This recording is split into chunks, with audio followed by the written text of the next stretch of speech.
สบายดีอันนี้มันเข้ามาทางใน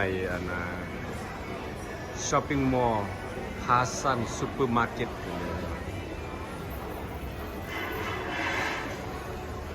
อันนี้ฝั่งนี้จะเป็นซูเปอร์มาร์เก็ต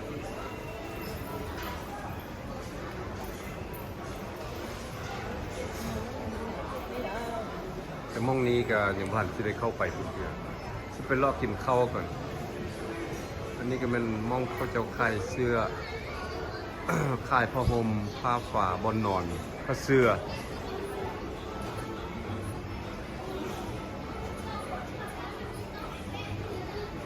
มันจะเป็นฮานขายนวดผมยังซื้อฮานซื้อ Lazy Boy เป็นโซฟาเป็นแบบตั้งที่เขาเจ้านวดทางโซฟาไปนั่งแล้วก็มันนวดให้พ่อ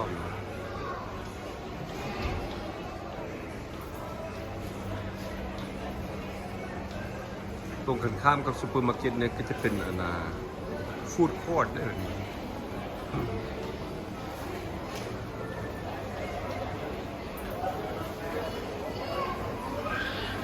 ฝั่งนี้จะเป็นฟู้ดคอร์ทแบบนี้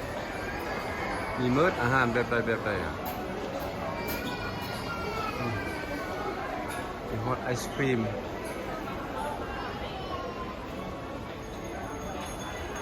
ไปหาลองกินข้าวกัน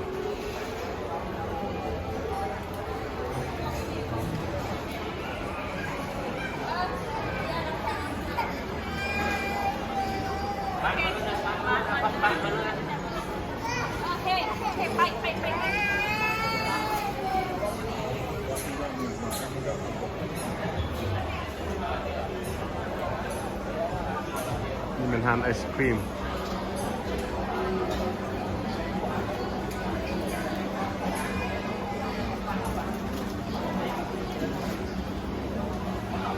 มิกซูไอศครีมมิกซูซึ่งมันของพวกคนจีนพวกอะไรกับพวกมันแซ่บอยู่กินอันหนึ่งละเคยกิน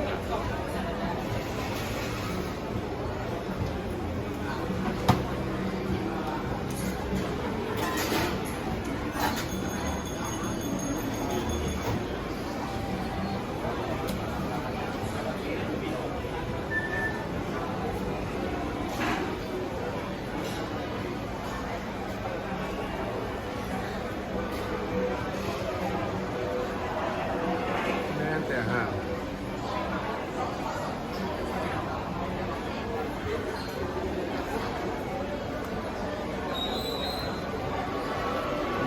มีฮอตน้ำปั่นมักไหมอันนี้ก็ดีฮอตน้ำปั่นมักไหม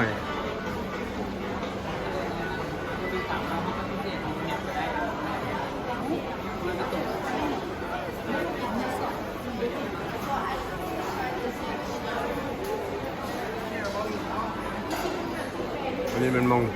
แคชเชียร์เพราะว่าไปซื้ออาหารอยู่ฟู้ดคอร์ทนี่จะบริเอาเงินสดเขาต้องเอาเงินมาเติมบัตรอยู่นี่เอาเงินมาซื้อบัตรแล้วเอาบัตรนั้นไปจ่ายให้พวกเจ้าของร้านอาหาร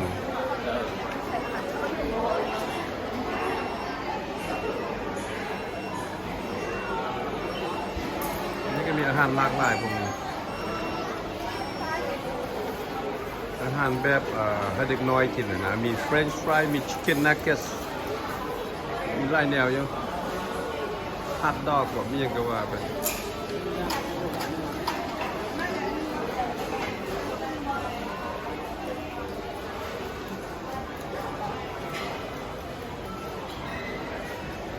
นี่มาสั่งข้าวเปียกกันข้าวเปียกนี่เปียกหมูมีฮอตต่ำมาได้เลยนี่ต่ำแซ่บต่ำหนัวหมดแม่แต่ต่ำเลยราคาก็หลากหลายแตกต่างกันไป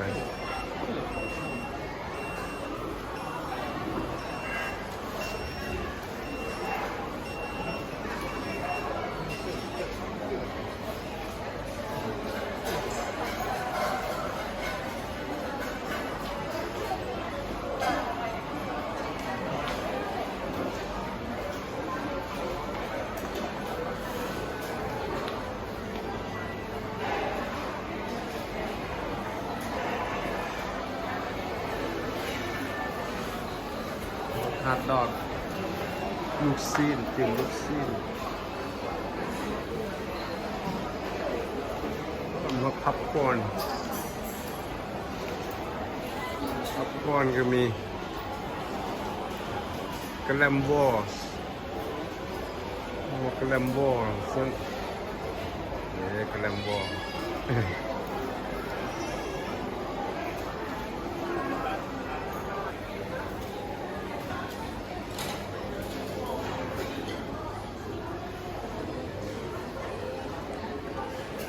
คันออกมาทางนี้ก็เป็นร้านอาหารใหญ่ได้บ้านี้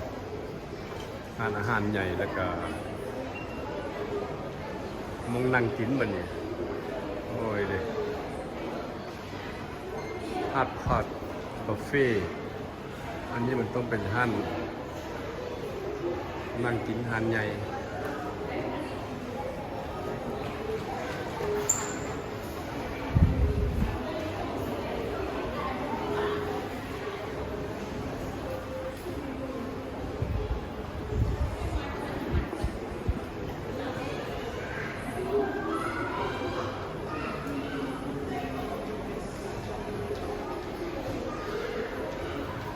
ร้านใหญ่กว้างๆดีอยู่หายไปนี่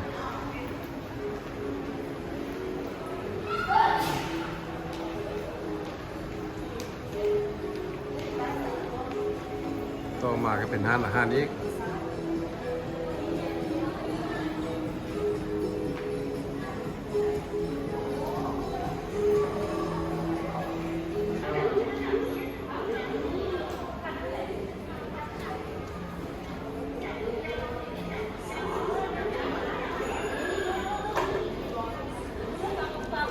ยาเย่บุฟเฟ่จุ่มดาด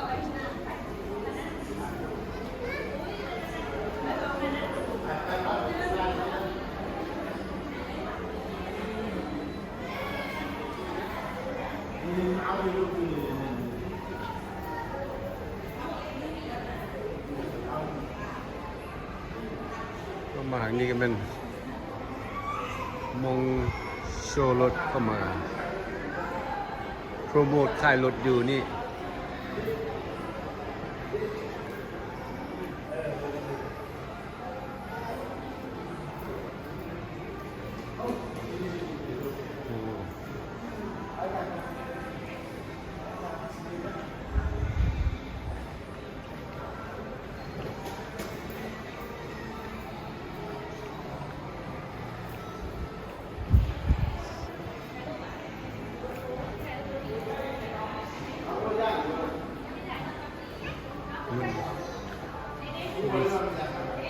พวกรถไฟฟ้าพวกนี้นี่มองซากไฟก็จะมองนี่รถชาร์เชอร์มันนะนี่ก็รถกระบะรถไฟฟ้ามีฮอตVolkswagen มันนี่Volkswagen มีฮอตToyota นี่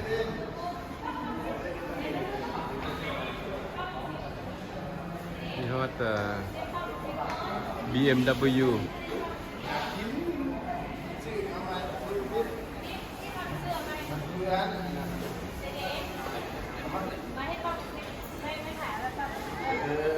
มีแต่รถลู่ๆเลยนี่เป็นBMW SUV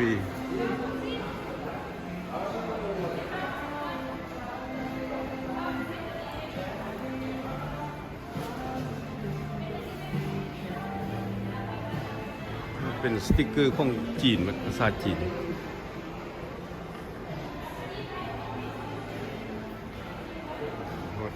เทสลาคนนั้น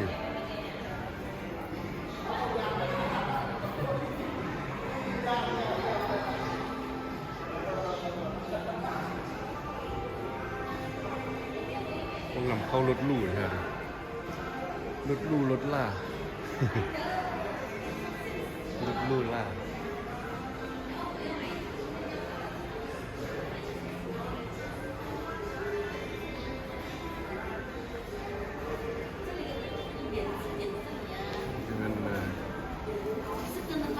อ่านขายเครื่องเด็กของเล่นเด็กน้อยตัวรถทีบเป็นสกูเตอร์ของเด็กน้อย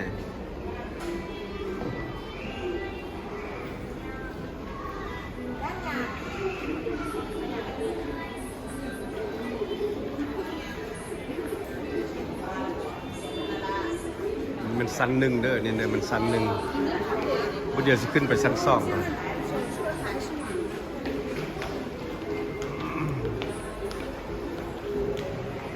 มี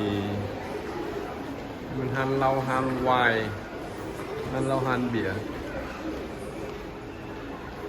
มันพวกญี่ปุ่นนี่มีเหล้าซาเกะญี่ปุ่นว่าซั่นนะ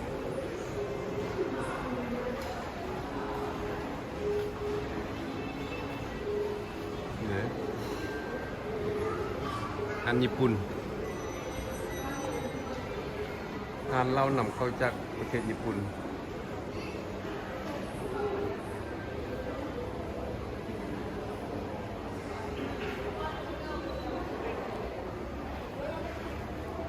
ต่อมาก็เป็นห้านกาแฟ Amazon ก็มีชื่อเสียงดังที่สุดอยู่ในเวียงจันทร์อยู่ในประเทศลาวกาแฟ Amazon อันนี้มันสั้นที่หนึ่งของช้อปปิ้งมอลล์พาซันมี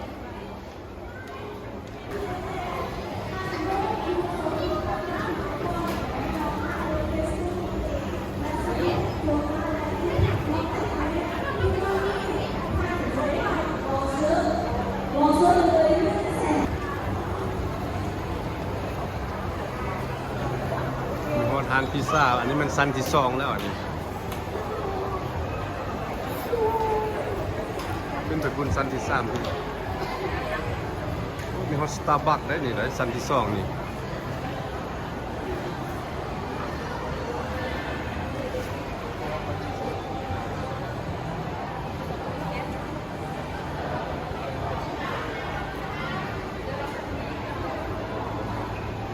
อันกาแฟนี้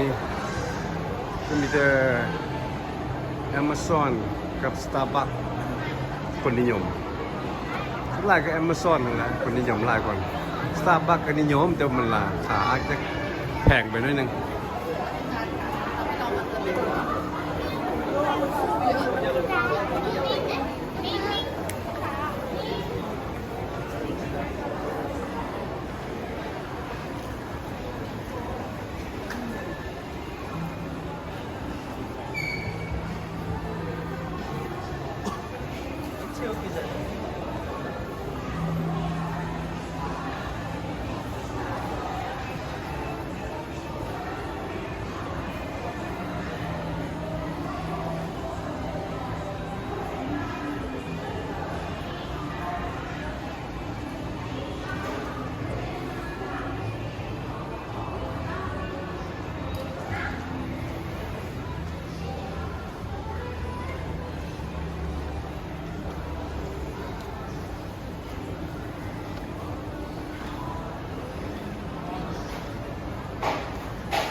นี่ก็เป็นห้านเองกัน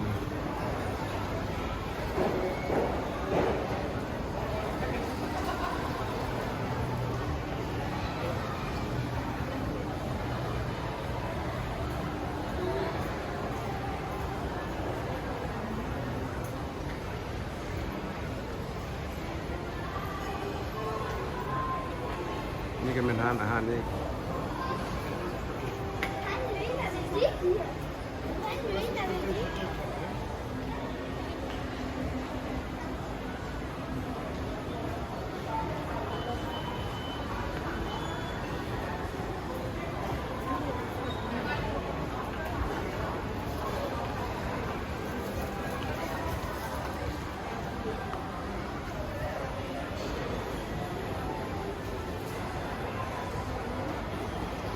ทางนอกคุณมันจะมี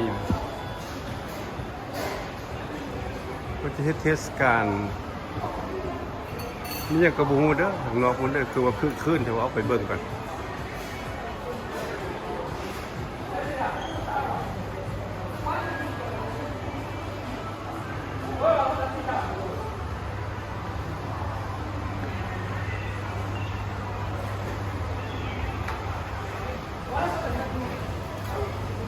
อะไรก็เป็นแต่ห้านจีนเนี่ยอยู่นี่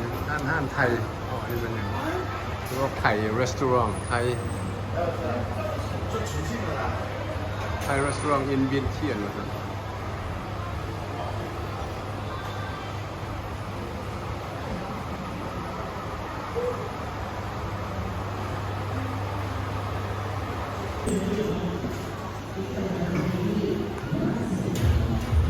มาทางนอกนี่ก็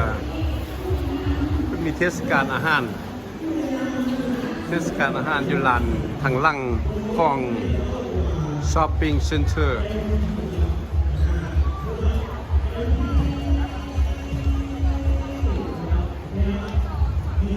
คนก็ไล่ได้มื้อนี้มันวีคเอนด์ได้วันเสาร์วันอาทิตย์อ่ะ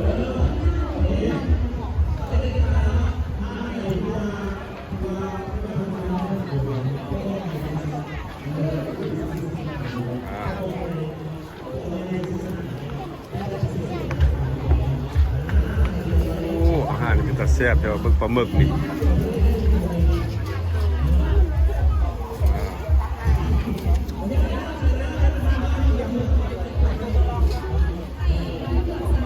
ปลาหมึกนี่แซ่บเดี๋ยว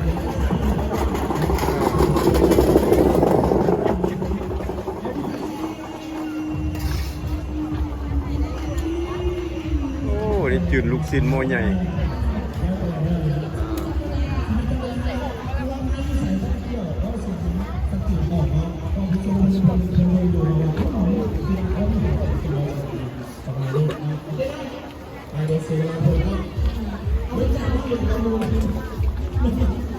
เอาน้องนี่เลยนะเก็บนะพร้อมนะพร้อมกันพร้อมกันขึ้นมานะครับเก็บตัวนะเก็บเวลาเนาะ1 2 3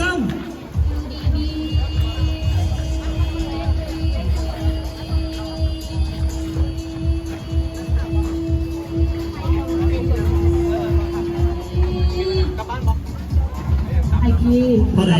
11.43 11.43ตอนนี้ไปยืนทางนั้นเลย11.43รอชื่อซอยนั้นมัน มั่นใจซ้ำไหนมั่นใจมาแต่บ้านเนาะหายใจลึกๆเข้าไปเนาะทางหลังพุ่นก็มีการก่อสร้างอีกอาจจะเป็นคอนโดหรืออพาร์ตเมนต์พร้อมเนาะไอกี้เราจะเสียคนที่คือเราไงเกือบพร้อมยังบ่พร้อมเจอตอนนี้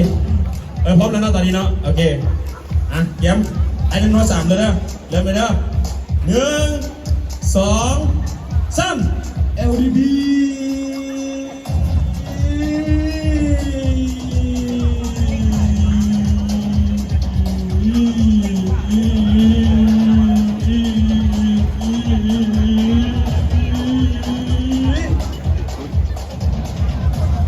โบธรรมดาเท่าไหร่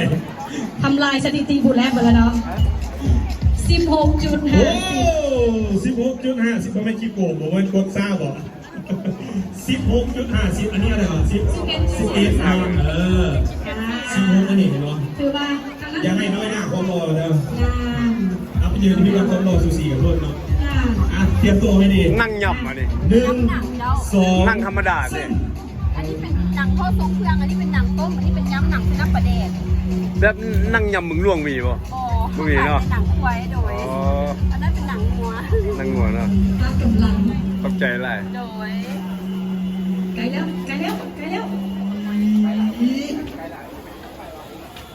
น้ำปั่นเสื้อสิวก็อะไรไก่น้อยหนึ่ง16.70อันนี้16.5โอ้เรียงกันเป็นนิดดาเนาะโคตรถึงดีเลยเอาส่งไอ้น้องเจ้าจอกได้น้ำปั่นจอกได้นิ่งกันแล้วเนาะให้จอกหนึ่งนะเตรียมตัว1 2 3โอ้นี่น้ำปั่นมะเกียงเลยนะจอก50,000 กีบโอ้น้ำมะเกียงคันสดเป็นวะโอ้ได้ปั่นเด้อโอ้ได้ปั่นคันสดเลยเนี่ยโอ้เดี๋ยวมองเป็นคันขาเบิ่งเรารอลืมเครื่องลืมกดอยู่14.9แม่แล้วคนรอได้สมีเนาะสดเลยเด้อบุมีเติมน้ำตาลนี่ไม่ไปใส่มันต้องไปน้ำเสียงนะโมเพเขาอย่าไปใส่เขากันซ้ำเกี้ยงลาวเลยอันนี้นะเกี้ยงบางเบียงรอสุสีกันโยเกี้ยงบางเบียงมันจะบางเบียงมาใส่ยังมายังหนึ่งเดียวที่ว่ามาเกี้ยงเมืองล่วงมาเกี้ยงน้ำปากมีบ่เว้นมาเท่เนาะเรื่องมีตลาดนี้มันเยอะจะหลายสาวเด้อยังมีอีกวันน้องอีกวันเอาเต็มตัว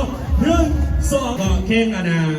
รักเสียงเนาะใช้พลังงานหลายเนาะที่เป็นลมเป็นเบียร์ก็เลยออกมาเป็นลมให้เนาะนี่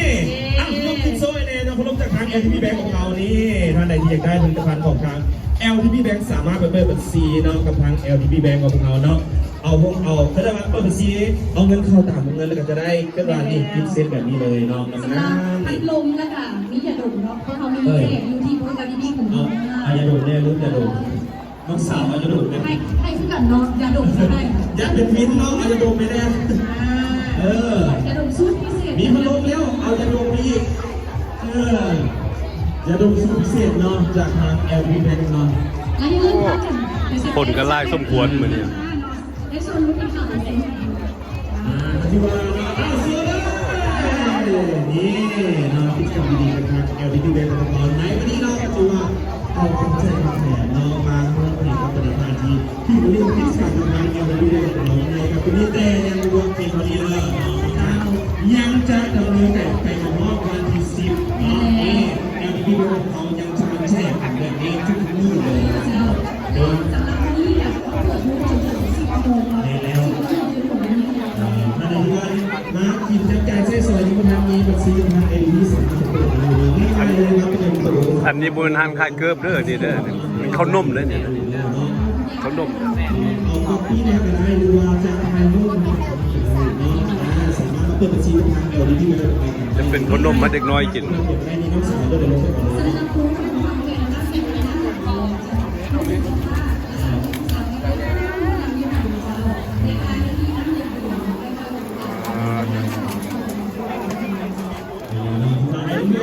เลือกเข็มขัดมาเป็นของ สองกินไว้แล้ว เชื่อไม่ได้การส่งมาทาง ยังก็ได้กุ้งสอง แท็กซี่ของคนของเรา โอ้มันดืดส้มเลย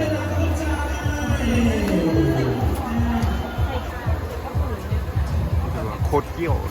เดี๋ยวนาทีนี้การมอบเงินดูการทางแท็กซี่ของเราเนาะเดี๋ยวทางเจ้าของสำนักงานจะได้มาพร้อมกันที่เราเนาะแล้วที่ไม่ได้มีที่ส่งทางการนะเราต้องไปสั่งเลยเนาะสำหรับวันนี้ขอสวัสดี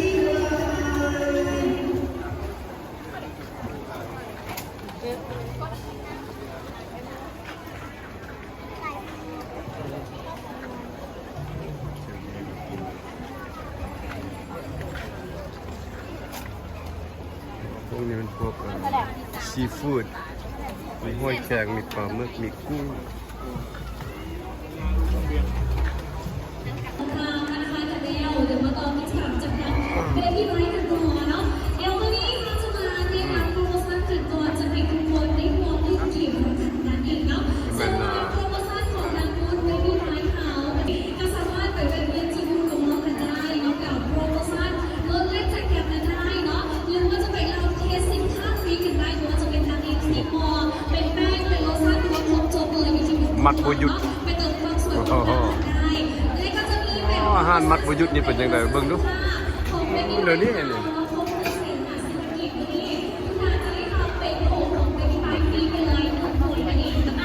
ละก็พิเศษเนี่ยตอนนี้แจ้งโปรไปแล้วสำหรับใครที่สนใจไปได้เลยที่กลุ่มเราเนาะแบบแล้วตอนนี้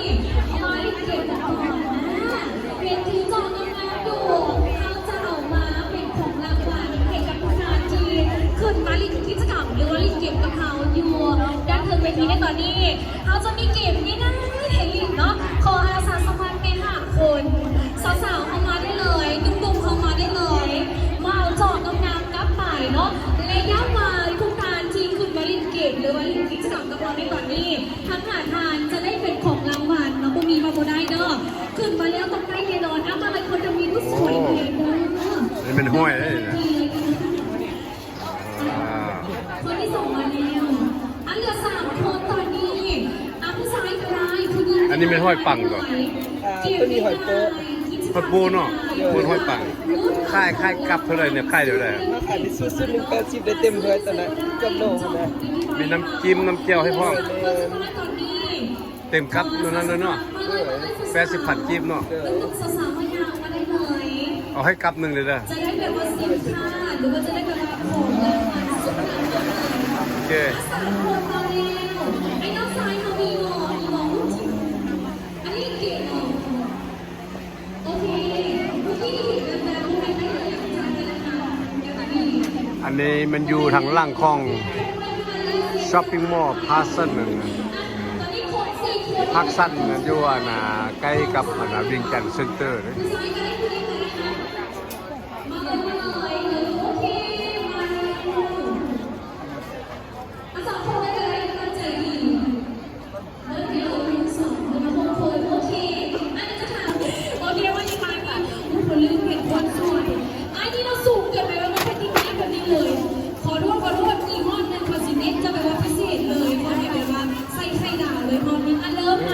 เอาวางไว้นิดนึงเลยโอ้โทมันฮ้อนๆพอเลยโอ้คักเลยฮ้อนๆเลยแหละเรื่องนี้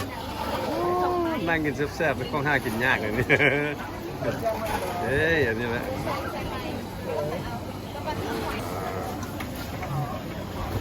กินน้ำเชี่ยวพร้อม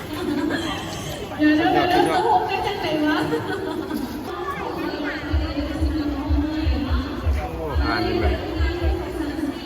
มิสเตอร์โพเทโต้ก่อนโพเทโต้เป็นไม้เสียบๆรอด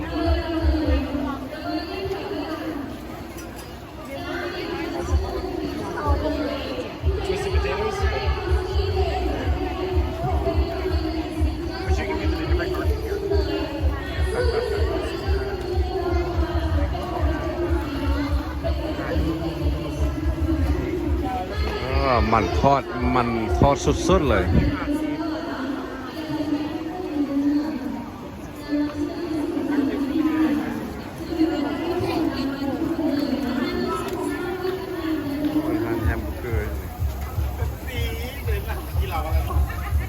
แฮมเบอร์เกอร์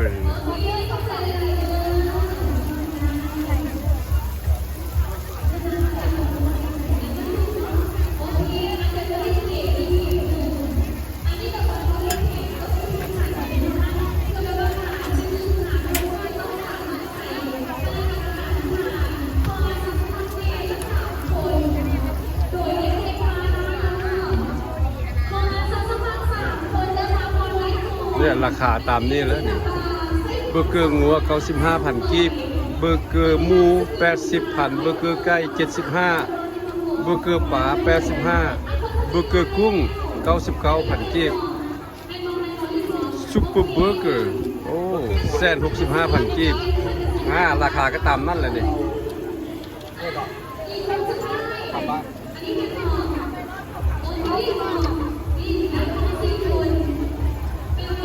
แต่อันน่ะมาฮู้ราคาว่าเป็นเงินดอลลาร์เท่าใดนี่เบอร์เกอร์กุ้งนี่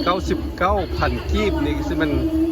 ซ้ำกับ5 ดอลลาร์เบอร์เกอร์กุ้ง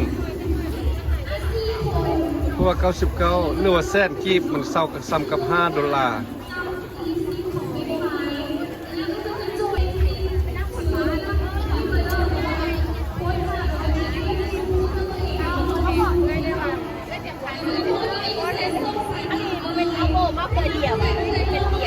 เยี่ยมก็ว่านี่ก็เป็นร้านกาแฟ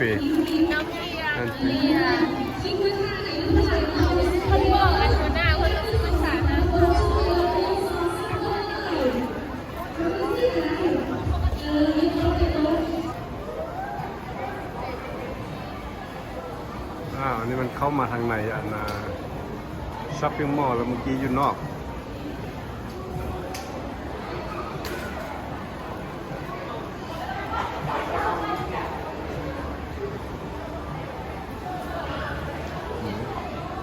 นี่ก็เป็น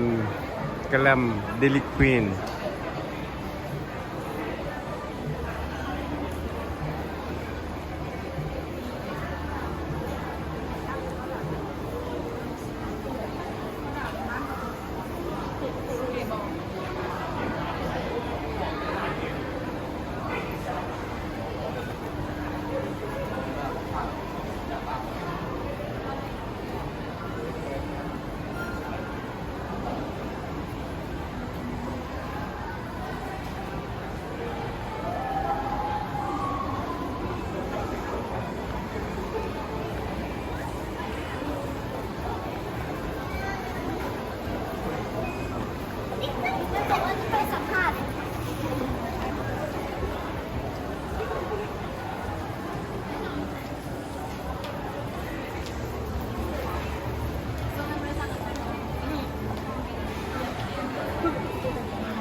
างในนี่คือมีฮอตเวสเทิร์นยูเนียนหมดเลยนี่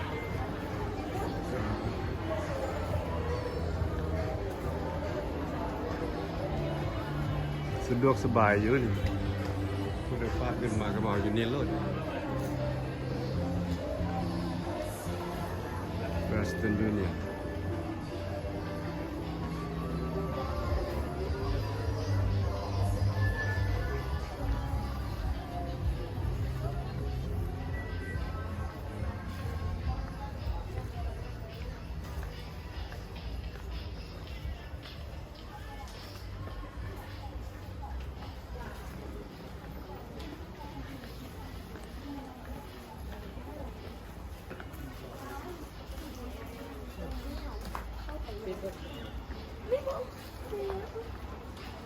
จะมีค่ายเครื่องทรงเสื้อผ้าเกิบเป็นปกติธรรมดา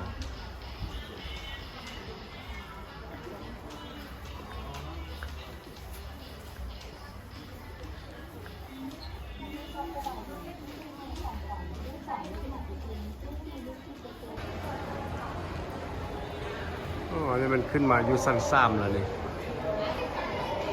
สั้นๆนี่ส่วนใหญ่จะเป็นพวกค่ายเงินค่ายคำค่ายเพชรค่ายพลอยพวกจูเวลรี่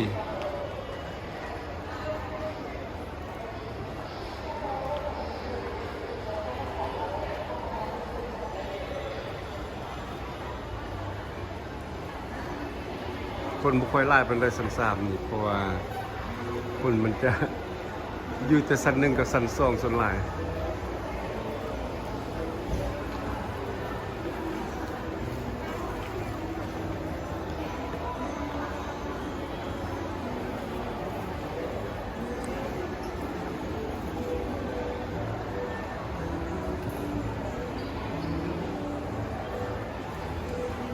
มันอยู่ชั้นสองเนี่ยอยู่ชั้นสามไทยลงไปชั้นสอง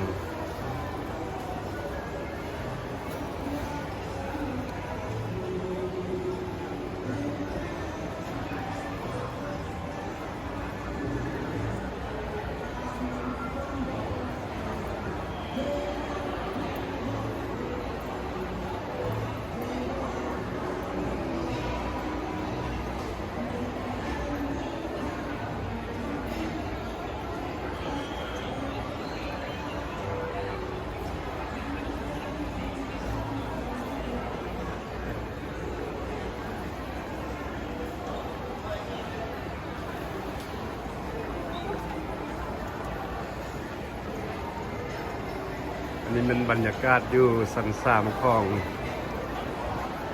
พาเซนช้อปปิ้งมอลล์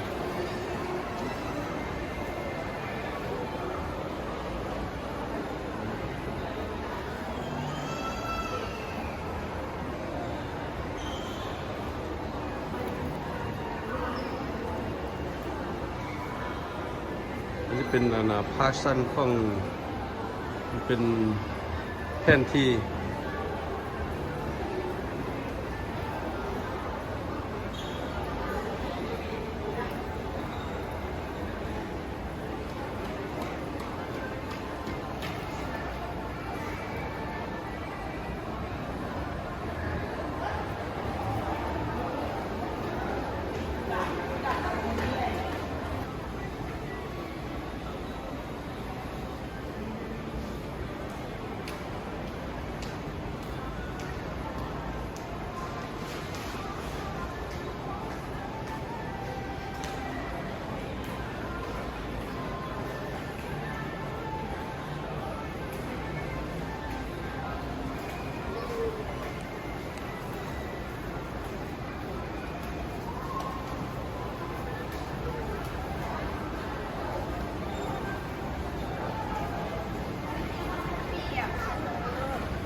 อันนี้มันมาเบิ่งอยู่ทางข้าง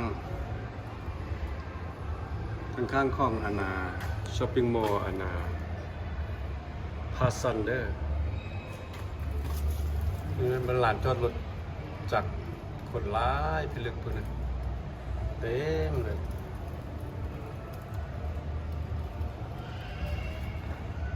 เป็นมันมืดมองจอดรถจาก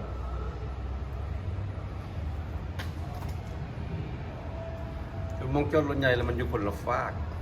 อยู่ซันฟากเบื้องนั้นพุทธห้องคนซอฟฟี่มอลล์ตัวนี้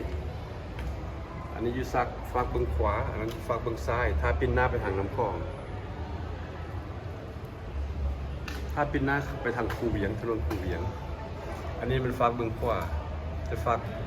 เบื้องซ้ายอยู่พุ่นแล้วมันมองจอดรถใหญ่แต่ก็ยังพันเคยไปเทื่อเป็นรถใหญ่จอดอยู่พุ่นเป็นแถวไอ้มันฟากจอดแต่ว่าฟากเบื้องนั้นถนนตัวนี้เนี่ยแล้วมันออกไปพูนแล้วมันเห็นรถแล่นไปพูนแล้วมันออกไปถนนคูเวียงเนี่ยนะแต่ว่าแล่นมาทางนี้ไปเบื้องนี้จะไปหาถนนดงปลาหลานออกไปนี้กับปักหอมก็เป็นบ้านฝ้ายตามสวัสดิ์บ้านฝ้ายโลดเนี่ยออกไปหอมนี่ออกไปซุปปักหอมนี่ตามถนนดงปลาหลานแต่เป็นวัดบ้านฝ้ายแต่อันทางเบื้องนั้นแล้วมันเป็นลานจอดรถของเวียงจันทร์เซ็นเตอร์จันทร์เซ็นเตอร์ก็มีมองจอดรถคือกัน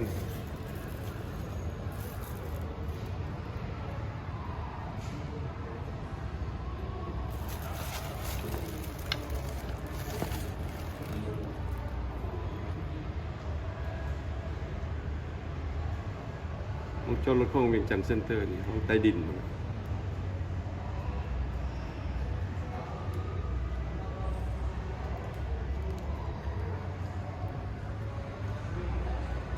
ที่เห็นตึกหลังสีเขียวๆบนฟังนั้นแล้วมันตะกี้เพิ่นจะห้องกระทรวงภายในเนาะเดี๋ยวนี้เพียนจากกระทรวงภายในมาเป็นกระทรวงป้องกันความสงบแล้วฝากเบิ่งนั้นพุ่นน่ะแต่ว่าตึกตัวนี้สูงๆตัวนี้แล้วมันเป็นตึกคอนโดหรืออพาร์ตเมนต์ของเวียงจันทร์เซ็นเตอร์แล้วตัวนี้พอทางฝากไปเบิ่งนั้นแล้วมันเป็นพวกเวียงจันทร์เซ็นเตอร์เลยเด้เวียงจันทร์เซ็นเตอร์กับพาซันช้อปปิ้งมอลล์นี่อยู่ไกลกันคันแต่ถนนตัวนี้นี่แหละแล้วก็ที่ว่าเห็นน้ำตัวนั้นอยู่หั่นก็มันเพิ่นก็ยังจงอยู่ตะกี้เพิ่นก็ว่าแถวนี้เป็นน่องจัดหมดแล้วท่านนี่ขั้วดินน่องจัดเพิ่นก็ยังจงเฮ็ดเป็นน่องอยู่ต้นไม้บังเห็นเป็นน้ำพุอยู่เดี๋ยวก็ยังเป็นน่องอยู่แต่ข้างนอกเพิ่นพัฒนาแล้วตกแต่งไปแล้วก็งามเป็นน่องแบบเขานั่งสมยามแรงตอนเย็นๆ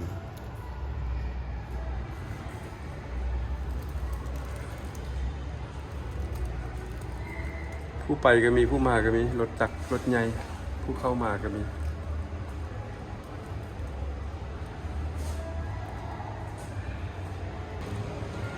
อันนี้ขึ้นมาซันซีแล้วนี่นะซันซีนี่มันจะเป็นพวกมองออกกำลังกายพวกฟิตเนสซื้อเมียงของฟิตเนสนี่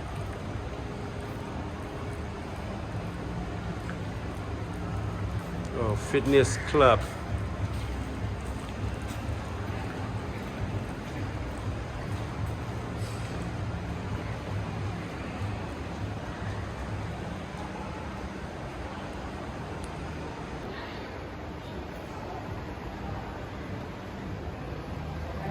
ซันซีนี้ยังไม่มีคนมาเศร้าไล่เถื่อยังห้องวางไล่อยู่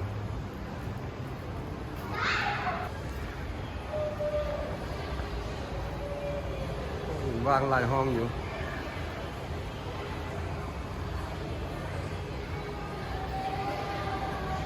แต่ว่าซันซีนี้จะมีมองเล่นให้เด็กมองเล่นของเด็กน้อยก็จะห้องว่าบานบอน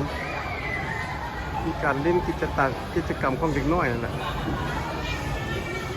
ได้ซื้อปีเข้าไป คนเพื่ออยากเล่นน่ะอันนี้มันของเด็กน้อยอ่ะเนี่ยของเด็กน้อยเล่น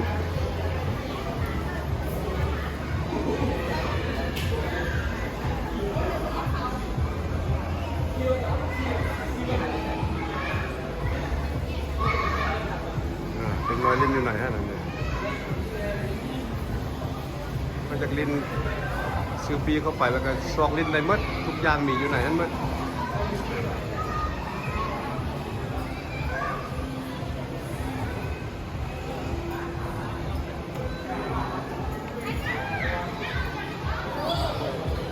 นี่มันอยู่ซันซี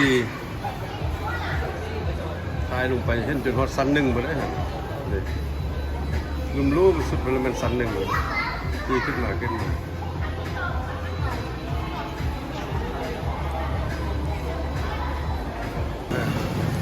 ไอ้มองเด็กน้อยเล่นนี่ฮอด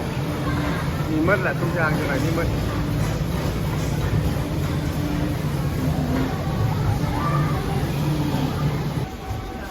อันนี้มันบันบ่อนเด้อพวกเด็กน้อยเล่นนี่นะมึงดูที่เจ้า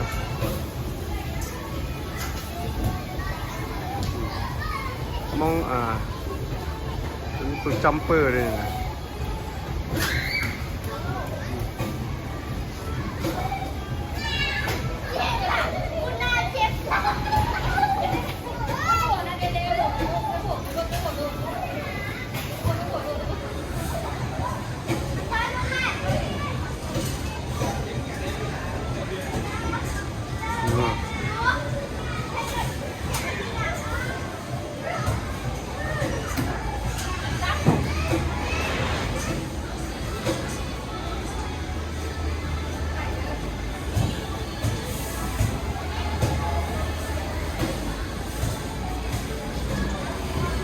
มันมีถังนอก